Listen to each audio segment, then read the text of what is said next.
Hello बच्चों, welcome my channel. तो आज की इस क्लास में हम पढ़ने वाले हैं मिड डे मील मीन्स मध्याह्न भोजन योजना।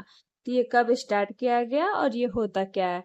तो मध्याह्न भोजन योजना अंग्रेजी के मिड डे मील का हिंदी रूपांतर है। मिड मीन्स क्या होता है? मध्य। डे मतलब दिन और मील मतलब भोजन, अर्थात दिन के मध्य में दिया जाने वाला भोजन, जो हमारे स्कूल में होता है ना, गवर्नमेंट स्कूल में, जहाँ लंच बच्चे को स्कूल में ही मिलता है, उसे हम बोलते हैं मिड डे मील।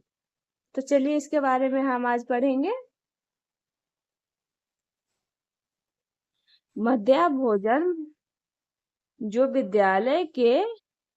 विद्यालय में दी जाती है, जिसे प्राथमिक विद्यालय के छात्रों को प्रतिदिन दोपहर के समय भोजन में प्रदान किया जाता है। मतलब जो छोटे बच्चों की क्लासेस होती है ना, 8वीं तक के, उनको दोपहर के खाने मतलब घर से बच्चे जो नाश्ता करके जाते हैं तो लंच लेके नहीं जाते हैं, उनको लंच स्कूल में ही मिलता है गवर्नमेंट की तरफ से। इसी वजह से यह योजना दोपहर भोजन योजना के नाम से भी जाना जाता है। इसका उद्देश्य यह था कि अभिभावक में विद्यालयों के प्रति आकर्षण पैदा करना है। प्राथमिक शिक्षा में सार्वभौमिकरण के मार्ग में बहुत सारी समस्याएं थी, जिसमें से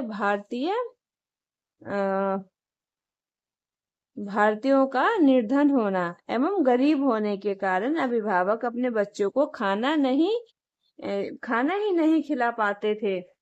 तो विद्यालय भेजना तो दूर की बात है। तो फिर क्या हुआ, सरकारी स्कूलों में जब खाना प्रोवाइड होने लग गया, मतलब जब स्कूलों में बच्चों को खाना मिलने लग गया, तो पेरेंट्स इसी बहाने बच्चों को स्कूल भेजने लग गए कि अगर हम अपने बच्चों को स्कूल भेजेंगे तो उनको एक टाइम का खाना स्कूल में मिल जाएगा। तो खाने की वजह से वो ज्यादातर पेरेंट्स बच्चों को स्कूल भेजते थे। वर्तमान में लगभग सभी विद्यालय में यह योजना लागू हो गई है, जिससे शिक्षा के सार्वभौमिकरण तथा अनिवार्य एवं निःशुल्क शिक्षा का उद्देश्य पूर्ण किया जा सके। अब इसका ऐतिहासिक पृष्ठभूमि देखेंगे। भारतीय संविधान को 1950 में लागू हो चुका भारतीय संविधान को 1950 में लागू हो चुका था। संविधान के अनुच्छेद 45 में यह दिया गया है कि संविधान लागू होने के 10 वर्ष के अंदर सभी को निःशुल्क शिक्षा प्रदान की जाए, जिसके बाद सरकार ने अनेक योजना चलाई, जिसमें मध्याह्न भोजन उसमें से एक है।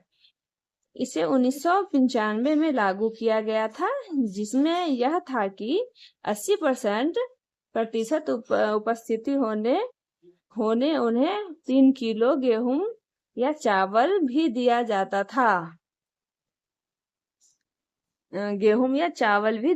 था। परंतु यह बच्चे को न प्राप्त होके परिवार के मध्य रह जाता था, जिससे छात्र को पोषक तत्व नहीं मिल पाता था। इन्हीं सब को देखते हुए सरकार ने यह निर्णय लिया कि अब वह पका हुआ भोजन ही बच्चों को प्रदान किया जाएगा। इसका उद्देश्य क्या था कि बच्चों को खाना स्कूल में प्रदान किया जा रहा था? तो उसका उद्देश्य है विद्यालय छात्रों के नामांकन में वृद्धि करना, मतलब ज्यादा से ज्यादा बच्चे स्कूल में आ सके जब खाना मिलेगा। तो छात्रों में कुपोषण दर को कम करना, मतलब अगर छात्र अच्छे खाना खाएंगे तो वो कुपोषण का शिकार नहीं होंगे। छात्रों को स्वस्थ बनाए रखने के लिए, मतलब बच्चों को किसी तरीके का बीमारी न हो, बच्चे स्वस्थ रहे और डेली स्कूल आए, ताकि उनका भविष्य उज्जवल हो सके। विद्यालय में छात्रों की उपस्थिति में वृद्धि होना, और इसी बहाने बच्चे स्कूल अपना डेली आएंगे, छुट्टी नहीं करेंगे, क्योंकि उन्हें भी अच्छा खाना चाहिए होता था। तो बच्चे इसी बहाने उसी लालच से अपना स्कूल डेली आना चाहिए। सभी धर्म के बच्चों का समाजीकरण, सभी में समानता एवं एकता को भावना प्रबल करना, निचले वर्ग के बच्चों को आकर्षित करना। जो निचले वर्ग के बच्चे होते थे ना, उनको पढ़ने लिखने का उतना छूट पहले नहीं होता था, क्योंकि छोटी जात के बच्चों को उतना स्कूल भेजा नहीं जाता था। तो उनको भी आकर्षित करने लग गए और उनके पेरेंट्स भी भेजने लग गए।